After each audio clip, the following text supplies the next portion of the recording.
Baby, আজকে তোমার স্বামী আসবে না, আজকে আমরা অনেক সময় কাটাবো কিন্তু। হ্যাঁ ঠিকই বলছো, আমাদের তো বোকা, কিচ্ছু বোঝে না ও। আচ্ছা ধীরে জি স্যার, জি স্যার।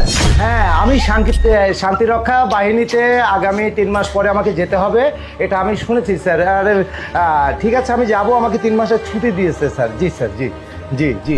হ্যাঁ হ্যাঁ স্যার, আমার কাছে নিউজটা আসছে। হ্যাঁ ওকে স্যার, অনেক ধন্যবাদ স্যার। ঠিক আছে স্যার, ঠিক আছে, ওকে। আরে কি ব্যাপার, তুমি চলে আসছো? হ্যাঁ, হঠাৎ করে ছুটি দিল তো, এই জন্য না বলেই চলে আসলাম। আচ্ছা ঠিক আছে, এগুলো থাক, আমি একটু ফ্রেশ হয়ে আসি। হ্যাঁ আচ্ছা ঠিক আছে। আচ্ছা প্রিয়া, ওইটা কি? কোনটা? এটা এটা এটা হ্যাঁ, হ্যাঁ। এটা তো একটা মূর্তি। আমি যে একটা মেলায় গেছিলাম বুঝছো, আমার খুব পছন্দ হয়েছে, পরে আমি আমার ঘরে শপিস হিসেবে রাখার জন্য এই মূর্তিটা কিনে নিয়ে আসছি। খুব সুন্দর হয়েছে না? দেখো খুব সুন্দর হ্যাঁ, না? মূর্তিটা একটু ভিন্ন কোয়ালিটির লাগতেছে, এরকম আমি কোনো মিউজিয়ামেও আমি দেখিনি। হ্যাঁ দেখি বিষয়টা কি। আরে না না না না না রে। সারপ্রাইজ বন্ধু, কেমন দিলাম বল? আরে আরে তুই?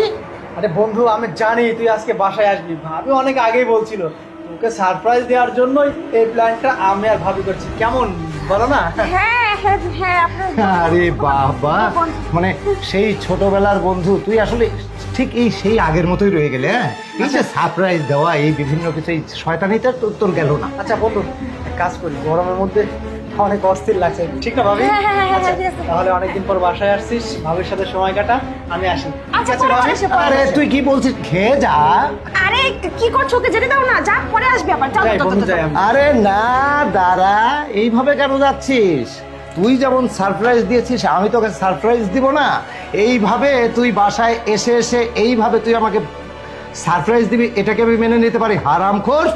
আরে তুই আমার বন্ধু হয়ে, ছোটবেলার বন্ধু হয়ে সারা জীবন আমার সঙ্গে চলে, আমি তোকে এত ভালোবাসেছি, আর তুই শেষে কিনা আমার ঘরে ঢুকে, আমি চাকরি করি আর সেই সুবাদে তুই সেই সুযোগটা নিয়ে আমি কবে বাড়িতে আসি না আসি আমার বইয়ের কাছ থেকে তুই শুনে, সেই সুবাদে তুই এসে আমার পিছে এইভাবে তুই মারতে পারলি? না না বন্ধু, আসলে ভাবি ডাকছিল তাই আসছি, থাক। একটু কাজ ছিল।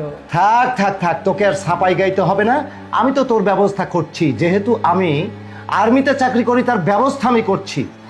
আর শোনো, তোমাকে আমি কিসের কমতি রেখেছি? হ্যাঁ, তোমার জন্য আমি অন্য চাকরি না করে সেনাবাহিনীতে আমি চাকরি করছি। তুমি কি জানো যে সেনাবাহিনীর চাকরি করাটা কতটা ঢের? হ্যাঁ, আমি বর্ডারে যখন যুদ্ধ হয় তখন আমি জীবন হাতে নিয়ে যুদ্ধ করি, সমস্ত সুখের জন্য আমি তোমার এই চাকরি করছি। আমি সব কিছু তোমাকে দিয়েছি, কোনো কিছুর আমি অভাব রাখিনি। আর আজকে তুমি আমার অবর্তমানে আমার বাড়িতে তোমার এই ফ্রেন্ড নিয়ে এসে, বয়ফ্রেন্ড নিয়ে এসে